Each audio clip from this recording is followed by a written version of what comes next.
So, kumusta mga kanoysi? Welcome back sa ating YouTube channel, Filipinesi. So, another update na naman tayo. Patungkol naman to sa WPS nating mahal. No? So, ang video ito ay from Good News Philippines.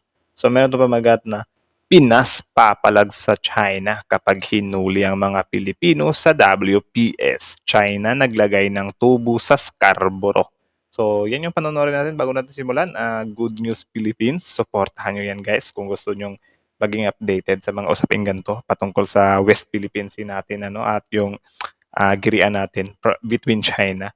And then yun, kung tip nyo naman ng mga ganitong reaction video, may kasama kay Manood, huwag nyo na rin kalimutang supportahan yung YouTube channel natin, Filipino AC. So hindi na natin to patatagalin pa. Simulan na natin, baka agawin pa ng China. Again, ang title ng video ito, Pinas papalag sa China kapag hinuli ang mga Pilipino sa WPS. China naglagay ng tubo sa Scarborough.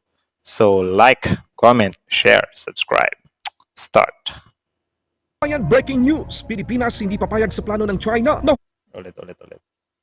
Mga idol at kabayan, breaking news, Pilipinas hindi papayag sa plano ng China na hulihin at Dapat ikulong ng hanggang 60 araw ang mga Pilipino sa West Philippine Sea. Sinabi ng Philippine Navy na protektado nito ang mga mangingisdang Pilipino na pumapalaot at nangingisda sa mga nasasakupan ng Pilipinas. Dito masusukat ng China kung gaano katapang ang Pilipinas. Ano kaya ang kinakatakutan ng China na makita, madiskubre at malaman ng mga Pilipino sa Panatag Shoal? Totoo bang naglagay ng tubo ang China sa Panatag Shoal para makagawa ng artificial na isla doon? Hindi na sila Grabe naman, gahaman talaga kami. Naglalagay na ng tubo sa hindi sa kanila. pinapayagan doon kasi nagkaroon na ng activity sa loob.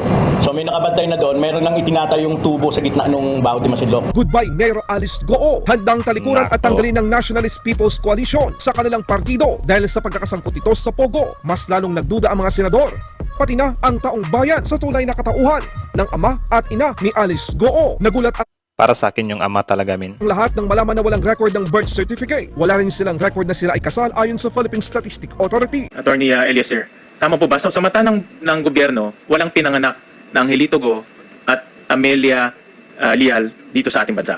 Tama po. Tama. Nako, kinumpirma pa. Pilipinas, hindi papayagan na i-detain ng China ang mga Pilipino. Binigyang diin ng isang opisyal ng Philippine Navy na hindi nila papayagan ang China na hulihin at ikulong ang mga Pilipino na nangingisda sa West Philippine Sea. Ang tagapagsalita ng Philippine Navy para sa West Philippine Sea, Wait lang, isang tanong, isang sagot. Ano kaya yung gagawin ng gobyerno natin if ever na manghuli talaga yung China dyan ng mga Pilipinong mangingisda? Sa June 15 pa yan ma-approve eh. Ano kaya ang gagawin, ano? My goodness. Hindi ko ma-imagine, min, na huhulihin yung mga Pilipino dyan sa loob ng teritoryo natin. I think kalapastanganan yun. si Commodore Roy Vincent Trinidad ay ipinahiwatig ang paninindigan ng Pangulong Bongbong Marcos Jr. bilang Commander-in-Chief ng Armed Forces of the Philippines na ang bagong patakaran na ito ng China ay ganap na hindi katanggap-tanggap. Inulit niya na ang panukala ng China ay walang anumang batayan sa international na batas. Sinabi rin ng Navy official na may contingency plan na ang Armed Forces of the Philippines kung sakaling ipapatupad ito ng China. Ipinakita naman ng China sa mga larawan ang pagsasagawa at pagpapakita ng puwersa ng kanilang Coast Guard sa Panatag Shoal. Ayon sa ulat ng South China Morning Post, Kala mo talaga di ampaw eh. nang ikulong ng China Coast Guard ang mga trespassers simula sa Hunyo ng taong ito. Not only the Philippine Navy but the entire government, the entire nation will not allow this based on the pronouncement of our Commander-in-Chief that this is totally unacceptable. It is not only a pronouncement given to us, it's also given to Japan and South Korea with the dynamics with China.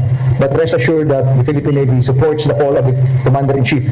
This is unacceptable. It is not in accordance with international law. It has no basis. It has already been nullified by the Arbitral Tribunal. Kung kayo ang tatanungin mga kabayan, If ever guys ba na maaktuhan ng Navy na yun nga, dinadakip yung mga mangingisda natin or yung mga kapwa Pilipino natin dyan, do you think mag-i-engage yung Navy natin guys? Sa tingin nyo lang naman, opinion nyo, do you think, ano ba, pipweresahin ba nilang bawiin yung mga Pilipino? Papalagan nila or whatsoever? Kasi parang hindi din nila papalagan ulit yan eh. Baka madala talaga yan sa China. Magaya lang din yan sa water cannon. Ano.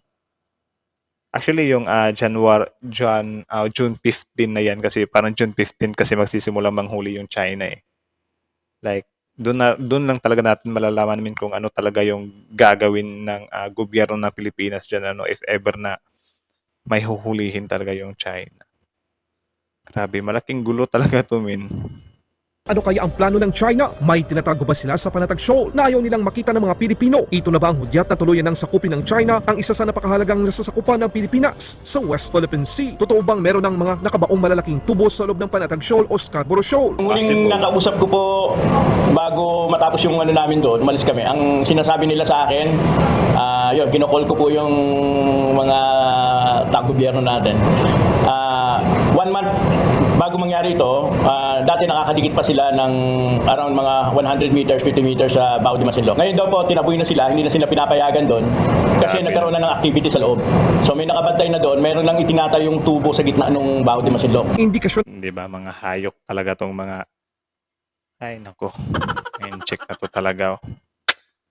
Ay, gulay. na ba ito nasisimulan na ng China ang kanilang matagal nang binabalak na pagtatayo ng mga infrastruktura sa Panatag Shoal. Tulad ng larawang inyong nakikita, ang mga pagsisiwalat ng planong konstruksyon ay ibinunyag sa media ng dating National Security Advisor na si Roelo Goles. Una itong lumitaw sa mainstream media noong taong 2016. Ayon sa larawang ito, magtatayo ang China ng airport, hotel, harbor at marami pang iba. Goodbye Mayor Alice Goo. Ha? Gagawin nilang tourist spot yung teritoryo natin dyan. Grabe, mga kupal talaga, no? Talaga ba? Handang sibakin ng political party na NPC ang kanilang kapartido na si Mayor Alice Goo kapag napatunayan Sibak ito lang. nasangkot sa illegal na mga aktibidad tulad ng Pogo. Maliban pa sa kanyang questionabling citizenship, ito ang naging pahayag ng chairman ng Nationalist People Coalition na si dating Senate President Tito Soto. If there are any party violations by a member, we will definitely decide on it. As we've done with the Army Tebe. The one investigating Lagot ka ngayon. Mayor Go and the rest of the Pogo is an NPC member. Kaya it doesn't mean that the party mate natin, kung meron naman siyang ginagawang violation, kung merong alleged Kaya nga, kasi siya, Pogo activities, human trafficking, and, di ba, and surveillance, then aakit sa partido yan. And then, pareho na nangyari kay Ani, we will expel. Dagdag pa dito mga kabayan, sa pag-imbestiga ng Senado sa tunay na katauhan ng kasalukuyang alkalde ng Bamban Tarlac, mas lalong nagduda ang mga senador at ang taong bayan nang mapag-alaman sa tulong ng Philippine Statistics Authority na ang tatay ni Alice Goo at ang kanyang kinikilalang nanay ay walang record ng birth certificate dito sa Pilipinas. Wala ring record ang Nako. Philippine Statistics Authority na si Angelito Goo at Amelia Lial ay kasal. Yun talaga, min. Yung tatay talaga yung dapat diktikin dyan eh. Kanina ipinakita po ng ating chairperson na si Amelia Leal wala pong birth certificate. Si Angelito Go wala ring birth certificate. So sa mata po ng gobyerno, hindi po sila pinanganak po dito. At Grabe. gusto ko rin itanong yan kay attorney sa LRA, attorney Ronnie Tababa, sorry ng PSA pala, sorry, PSA. LRA. Name ng PSA. Yung representative sa PSA, si attorney wala akong Ano kaya ang posibleng kaparusahan ng PSA dyan, ano, kung mapatunayan na dinodoktor nila yung birth certificate na yan dati? Kayo guys, ano yung dapat iparusa sa kanila? Comment nga kayo sa baba. Any suggestion? pinanganak. Okay, so yung kanyang claim, storya lang. Maaari po, pero maaari din po na hindi nakapagparehistro yung, may posibilidad po na hindi nakapagparehistro lang po yung mga magulang po ni Mayor, o pwede pong mangyari yun. Hindi, pero sa ngayon, Pero sa ngayon, maaari din po at mataas din po ang posibilidad na hindi existing yung mga taong so hindi existing, nag-exist lang siya sa kwento ng kanyang ama. Yes po. For now, di ba? Okay. Yes, Senator. Doon sa birth certificate, nakasulat doon kasal yung kanyang ama at ina. Tama? Pero ang PSA, at tatungkulit si Attorney Alistair, nag-issue ko kayo ng certificate na walang marriage certificate si Angelito Go at Amelia Leal. Tama? Tama po, Mr. Chair. So sa mata ng batas, hindi ko sila kasal. Apo. No? So malaking posibilidad rin na itong birth certificate mali. Grabe, magic. Ano? Pwede na pala yun, married ka na sa birth certificate, pero sa actual, hindi ka naman pala kasal. Pwede pala yun. po yung nakalagay dyan. O hindi ho tama ang nakalagay dyan. Tama? Tama po. Alright. So ang ibig sabihin, yung salaysay ng tatay niya, hindi totoo. Possible. Mataas po ang posibilidad na hindi to yung salaysay niya nung nagrehistro po ng birth certificate. Nagsinungaling siya na Pinoy siya. Nagsinungaling siya na Filipino siya. Tama po. Tama? Posible po. Hala. Posible yun. Nagsinungaling siya na kasal siya kay Amelia. Apo. Tama? Posible po. So Ang problema dyan, or ang tanong dyan, paano nakalusot? Alam naman na kami nga kung pupunta kayo sa mga agency yan, stricto nga eh. 'Di ba? Pero ang mga ganito, bakit nakakalusot? itong birth certificate na ito, pwede ba nating sabihin defective or invalid? Mali-mali information eh. Maaari rin po nating pag-isipan po na marami pong irregularidad Pag-isipan dito sa birth certificate na to. Dalawa ng irregularidad eh. No? At critical in irregularidad, di ba? Dahil dito declared Filipino yung tatay pero hindi, nasabi nga hindi. Dineclare na kasal pero alam natin, walang records, di ba? At pangatlo, si Amelia Leal, sinabi nyo, Ghost. walang records tungkol sa kanya. Sa mata ng batas, walang taong pinanganak na Amelia Leal. Sino kaya yung Amelia Leal, min? Gawa-gawa lang nila. O Chinese din yan. Pero dito, merong Amelia Leal. So posible si Amelia Leal, hindi rin totoong tao. Maaari po. Correct? Opo. So tatlo na. Si Amelia Leal, hindi totoong tao, hindi Filipino ang tatay niya, hindi kasal siyempre hindi kasal kasi hindi totoo, no? Diba? So, pwede ba natin ulit sabihin itong birth certificate? Sabi nyo kanina, irregular. So pag irregular siya, hindi natin pwedeng gamitin ito as para basehan sa anumang dokumento. Mga idol at kabayan, breaking news. Pilipinas hindi papayag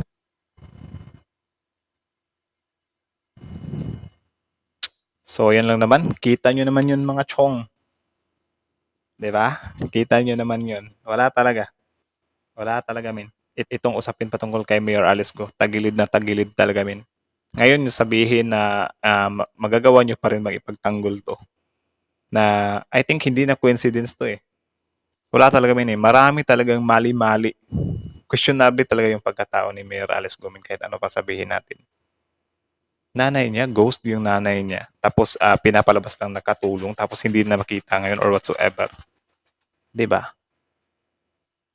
Tapos yung married thing pa, tapos yung Filipino thing pa. Chinese ka, tapos nang alias ka ng Filipino dito. Siguro need niya yun para ng mga business dito, kaya niya ginawa yun. Hindi, mga Chinese naman yung mga businessman kadalasan dito eh. Pero nakakalusot naman yung mga Chinese apelyido nila. Ano kaya yung totoong plano or totoong pakay ng tatay ni Mayor Alice Go dito? Goodness. Any hint or any guess, guys? Comment nga kayo sa baba. Tapos yun nga yung isa sa tapos yun isa nga sa pinaka-inaano ko talaga yung yung June 15 na which is sisimula na ng China na manghuli na ng mantetrespass daw kuno sa teritoryo nila na hindi naman talaga sa kanila. Ninakaw lang naman nila sa atin, So, tingnan na lang talaga natin, kung ano yung magiging action ng gobyerno natin dyan. Kasi kung halimbawa ganyan, huhulihin talaga tapos wala lang magagawa yung gobyerno kasi nga diplomatic protest na naman. Nakakalungkot yun, men. Yung mga kapwa Pilipino natin, tinatangay na dahil sa pagpasok sa sariling teritoryo na inaangkin ng ibang bansa, di ba? Yun isa sa pinaka nakakatakot.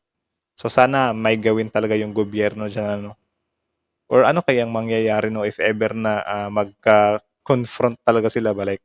Halimbawa ganyan, yung China nang huhuli siya, tapos naaktuhan ng Navy natin or ng Coast Guard. Ano kaya yung gagawin nila? A, hahayaan lang nila na dalhin doon, ikulong talaga sa China, or B, babawiin nila. Or C, magkakaroon ng gulo talaga. Grabe, no? Grabe yung China, min. Sinagad na talaga nila yung pagkaganid nila eh. Like kahit ako hindi ko na maintindihan yung China, min. Kung ano talaga yung trip nila sa buhay. So yun lang naman. Kayo, ano masasabi nyo dito, guys? Comment down below. Again, Good News Philippines, support nyo yan. Original video in the description box below. Also, bago nyo iwan yung channel natin, huwag nyo na rin kalimutan supportahan yung YouTube channel natin, Filipinoise. Like, comment, share, subscribe. Filipinoise is out.